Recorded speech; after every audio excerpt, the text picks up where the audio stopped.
Hello students, आज की class में आपका स्वागत है।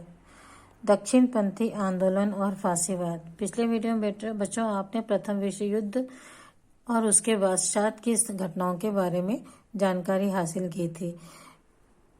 प्रथम विश्व युद्ध के बाद यूरोप के कई देशों में उदारवादी विरोधी आंदोलन प्रभावी होने लगे थे, क्योंकि यहाँ पर की जो जनता थी वह तो लोकतंत्र स्थापित करना चाहती थी, किंतु कुछ नेता जो थे वह यहाँ पर लोकतंत्र की स्थापना नहीं चाहते थे। इन देशों में एक बड़ा तबका मध्यम वर्ग का था, जिसमें छोटे व्यापारी, छोटे मध्यम किसान, दुकानदार, व्यापारी, उद्योगपति तथा व्यवसायी आदि लोग शामिल थे। यह वर्ग एक और बड़े पूंजीपतियों के विरुद्ध था, क्योंकि इन बड़े पूंजीपतियों के कारण इनकी छोटी सी जमीन और जो व्यवसाय था मध्यम वर्ग का, वह घाटे का सामना करने लगा, अर्थात प्रभावी होने लगा था। 1929 की महामंदी के कारण सबसे अधिक प्रभावित यही मध्यम वर्ग हुआ था, क्योंकि जो अमीर वर्ग था उनके पास तो धन दौलत व्यवसाय सभी कुछ था, वह उससे अपना सामना इस आर्थिक मंदी का किया, परंतु जो मध्यम वर्ग के लोग थे वे इससे अधिक प्रभावित हुए। इनमें किसानों की जमीनें नीलाम हो गई, छोटी छोटी दुकानें और उनके कारोबार सब बंद हो गए, लोग बेरोजगार हो गए और इसी बेरोजगारी के कारण लोगों में विरोध की भावना यह अधिक प्रबल होने लगी थी।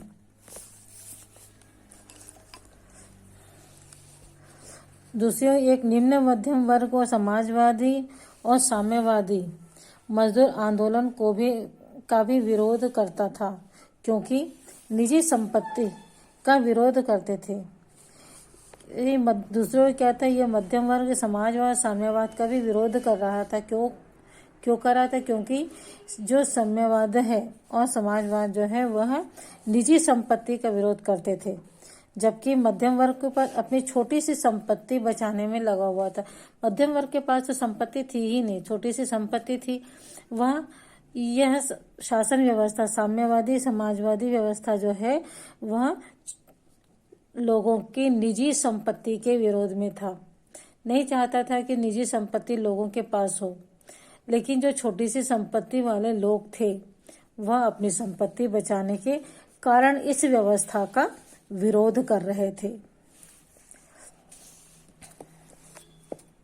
ऐसे में ये छोटी संपत्ति वाले मध्यम वर्ग उदारवाद और साम्यवाद दोनों के ही खिलाफ हुआ था। 1925 और विशेषकर 1929 की महामंदी के बाद मध्यम वर्ग जो है राजनीतिक रूप से सक्रिय होने लगा। जब उन्होंने देखा कि हमारी संपत्ति और हमारे व्यवसाय समाप्त हो गए, संपत्ति को भी छीना जा रहा है, तो उन्होंने स्वयं राजनीति में उतरने का निर्णय लिया और इस प्रकार 1929 की महामंदी के बाद यह मध्यम वर्ग जो था राजनीति में सक्रिय होने लगा और आंदोलन चुनावी लोकतंत्र, उदारवाद, कानून का राज्य समानता का सिद्धांत और समाजवाद जैसी सब बातों के विरोध था और साथ ही दूसरे देशों के विरोधी अति राष्ट्रवाद भी था। नाजीवाद का सबसे पहला सिद्धांत है अति राष्ट्रवाद। अति राष्ट्रवाद का अर्थ है सबसे पहले सबसे प्रमुख अपना देश, जो मेरा देश, इस भावना से को अति राष्ट्रवादी कहा जाता है। दूसरे देशों के तो विरोध था और लेकिन जब अपने देश की बात आती तो वे अति राष्ट्रवादी हो जाते थे। इस तरह के विचार फांसीवादी विचारधारा कहे जाते थे। ऐसे विचारधाराएं जो कि अपने देश की शासन व्यवस्था या अपने देश के हित की बात आती थी तो वे एकजुट होकर के अपने राष्ट्र का समर्थन करते थे। ऐसी विचारधारा जो थे फांसीवादी विचारधारा कहलाती थी। इन आंदोलनों का फायदा उठाते हुए इटली और जर्मनी में नई फांसीवादी पार्टियां उभरने लगी थी। फांसीवाद कई प्रकार के थे, मगर उनमें कुछ बातें तो समान थी। फांसीवादी में अलग अलग विचारधारा के लोग भी थे। जैसे लोकतंत्र है, लोकतंत्र में भी अनेक विचारधारा के लोग हैं। सामान्य जीवन में भी हम देखते हैं कि अनेक प्रकार के लोग पाए जाते हैं। जैसे हम एक सामने गिलास भर के पानी का रख दें, कोई कहेगा गिलास में आधा गिलास पानी है, माने एक गिलास रखा है उसमें आधा गिलास पानी भर के हम रखते हैं, तो कोई कहेगा आधा खाली है और कोई कहेगा आधा गिलास पानी है।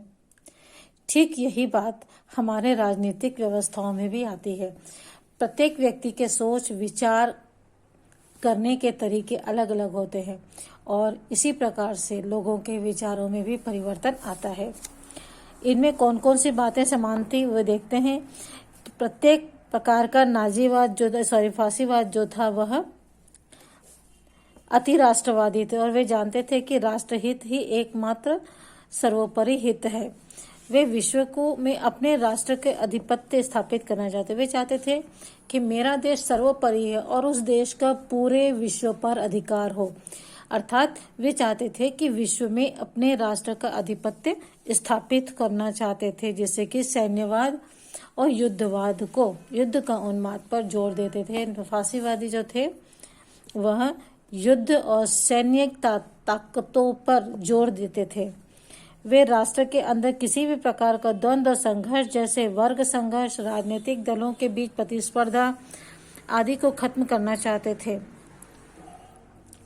वे अपने राज्य को असीमित शक्ति देना चाहते थे, राज्य के अधिकारियों को असीमित शक्तियां देना चाहते, ताकि वह ऐसे संघर्षों के लिए हल करने के लिए तय करें कि उन्हें किस प्रकार हल करना है। कोई भी वर्ग हो, संघर्ष हो, कोई भी समस्या हो, उसको हल किस प्रकार निकालेंगे यह तय करें और लोगों पर थोप दे, लगा दे कि आपको इस संघर्ष को खत्म करना है और इस तरह से खत्म करना है और इस विषय पर कोई भी बातचीत न हो।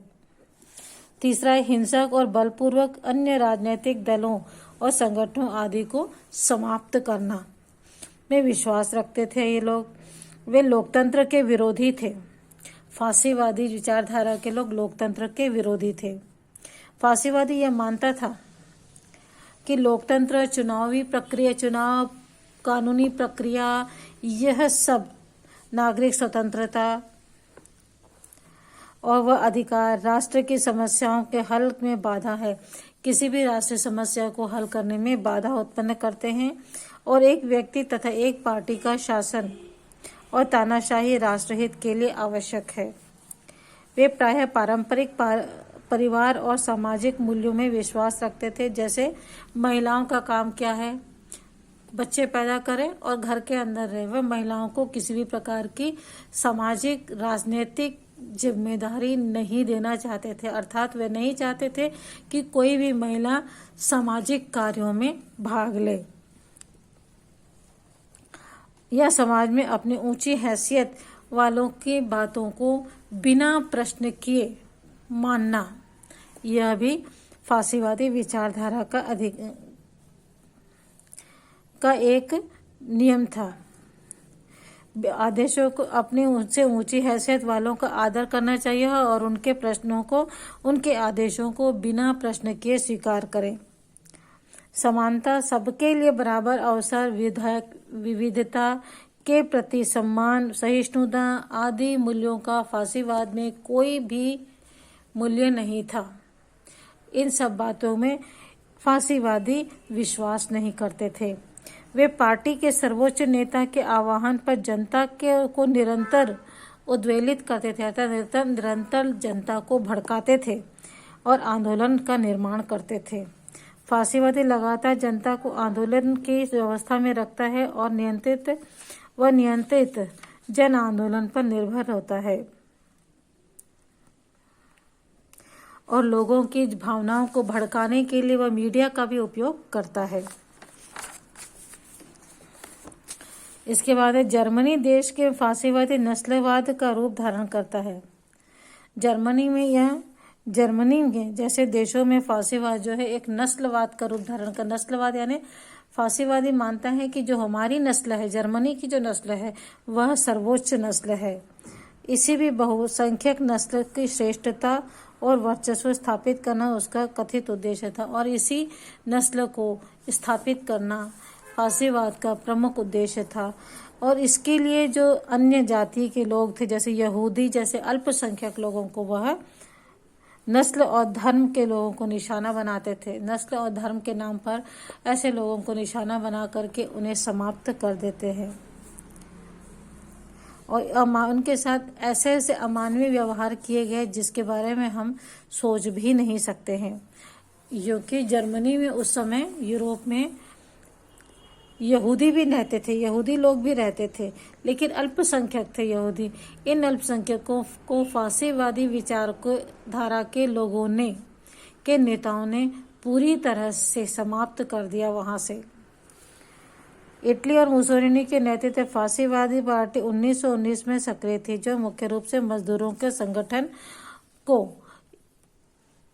हत्या मजदूर संगठनों में को हत्या मारपीट आदि तरीकों से तोड़ने लगी थी और पार्टी धीरे धीरे व्यापक हिंसक आंदोलन का रूप धारण करने लगे। फासीवादी पार्टी जो थी हिंसक आंदोलन का रूप धारण करने लगी थी। धीरे धीरे ये हिंसक आंदोलन जो है किसी से भी नहीं डरता था, न उन्हें न्यायालय की चिंता थी, न कोर्ट कचहरी से उन्हें कोई सरोकार था। वह केवल हिंसा करती थी जिससे कि मजदूर संगठनों को तोड़ा जा सके और उन्हें फांसीवादी विचारधारा को मानने के लिए बाध्य किया जा सके। ये लोग जो हैं न्यायालय या केस आदि से कोई दिलचस्पी नहीं थी, वे सीधे भीड़ के द्वारा कार्यवाही की पैरवी करते थे। भीड़ में जैसे लोगों के ऊपर गोलियां चलाई जाती है, एक नियम के अनुसार लोगों के साथ चला जाता है, इसी प्रकार भीड़ के द्वारा कार्यवाही करते थे। 1921 से 22 में चुनाव में फांसीवादी विचारधारा को सफलता कम मिली, किंतु 1922 में मुसोलिनी ने एक विशाल यात्रा निकाली जिसका उद्देश्य था राजधानी रोम पर अपना कब्जा जमाना। इटली के राजा और अन्य परंपरावादी मुसोलिनी ने सरकार बनाने के लिए आमंत्रित किया। परंपरावादियों ने मुसोलिनी को सरकार बनाने के लिए आमंत्रित किया और सत्ता में आने के बाद उन्होंने राजनीतिक दलों और मजदूर संगठनों पर पूरी तरह से प्रतिबंध लगा दिया। उन्होंने जितने भी राजनीतिक दल थे उन्हें और मजदूर संगठनों को बंद कर दिया, उनके बनाने पर प्रतिबंध लगा दिया गया।